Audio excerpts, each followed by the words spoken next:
Abraham Lincoln کا والد ایک کاریگر انسان تھا۔ یہ کسان بھی تھا، جولاہا بھی اور موچی بھی۔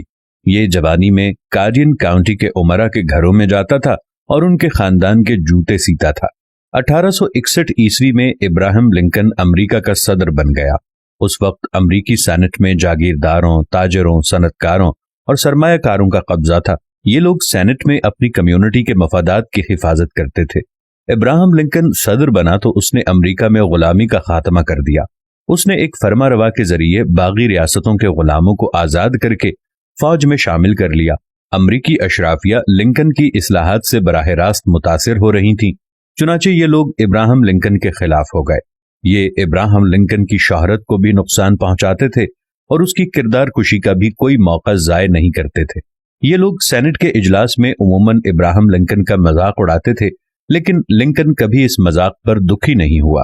وہ ہمیشہ کہتا تھا، میرے جیسے شخص کا امریکہ کا صدر بن جانا ان تمام لوگوں کے ہزاروں لاکھوں اعتراضات کا جواب ہے، چنانچہ مجھے جواب دینے کی کیا ضرورت ہے۔ ابراہم لنکن کس قدر مضبوط اعصاب اور حوصلے کا مالک تھا، آپ اس کا اندازہ اس واقعے سے لگا لیجئے۔ یہ اپنے پہلے صدارتی خطاب کے لیے سینٹ میں داخل ہوا۔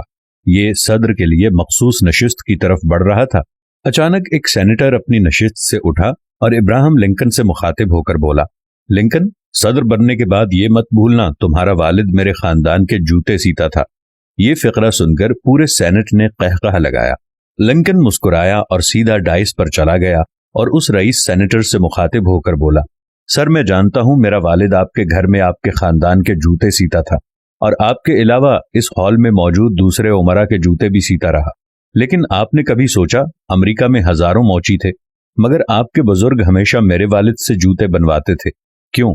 اس لیے کہ پورے امریکہ میں کوئی موچی میرے والد سے اچھا جوتا نہیں بنا سکتا تھا۔ میرا والد ایک عظیم فنکار تھا۔ اس کے بنائے ہوئے جوتے محض جوتے نہیں ہوتے تھے، وہ ان جوتوں میں اپنی روح ڈال دیتا تھا۔ میرے والد کے پورے کیریئر میں کسی نے ان کے بنائے ہوئے جوتے کی شکایت نہیں کی۔ آپ کو آج بھی میرے والد کا بنایا ہوا جوتا تنگ کرے تو میں حاضر ہوں۔ میں بھی جوتے بنانا جانتا ہوں۔ میں آپ کو اپنے ہاتھوں سے نیا جوتا بنا کر دوں گا، لیکن مجھے یقین ہے کہ آپ میں سے کوئی میرے والد کے کام کی شکایت نہیں کرے گا، کیونکہ پورے امریکہ میں میرے والد سے اچھا موچی کوئی نہیں تھا۔ وہ ایک عظیم فنکار، ایک جینیس اور ایک عظیم کاریگر تھا، اور مجھے اس عظیم موچی کا بیٹا ہونے پر فخر ہے۔ ابراہم لنکن نے تقریر ختم کی اور صدارت کی کرسی پر بیٹھ گیا۔ پورے ہال کو سانپ سونگ گیا۔ لنکن پر فقرہ کسنے والے سینیٹر نے شرمندگی کے عالم میں سر جھکایا اور اس کے بعد کسی امریکی سیاستدان نے لنکن کو موچی کا بیٹا نہیں کہا۔ ابراہم لنکن نے اپنے بیٹے کے استاد کو ایک شہرہ آفاق خط لکھا۔ اس کے الفاظ کچھ یوں تھے کہ میرے بیٹے کو وہ طاقت عطا کرنے کی کوشش کیجیے کہ یہ ہر شخص کی بات سنے، لیکن یہ بھی بتائیے کہ جو کچھ سنے اسے سچ کی کسوٹی پر پرکھے اور درست ہو تو عمل کرے۔ اسے دوستوں کے لیے قربانی دینا سکھائیے۔ اسے بتائیے کہ اداسی میں کیسے مسکرایا جاتا ہے۔ اسے بتائیے کہ آنسوؤں میں کوئی شرم نہیں۔ اسے سمجھائیے کہ منفی سوچ رکھنے والوں کو خاطر میں مت لائے اور خوشامد اور بہت زیادہ مٹھاس سے ہوشیار رہے۔